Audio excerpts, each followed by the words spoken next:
أحسن الظن بالله. يقول سويت اللي علي والباقي على الله. يقولها وهو يرتجف. يقول النبي صلى الله عليه وسلم: والله لا يقضي الله للمؤمن قضاء إلا كان خيرا له، وليس ذلك إلا المؤمن. وأنت مؤمن فأحسن الظن برب استثناك واختصك فلا تقلق.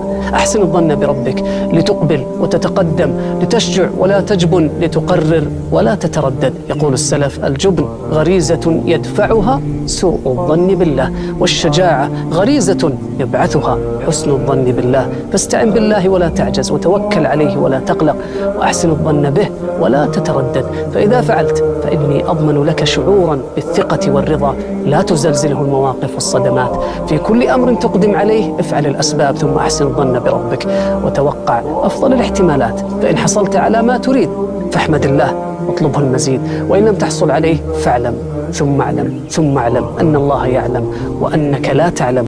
سلام.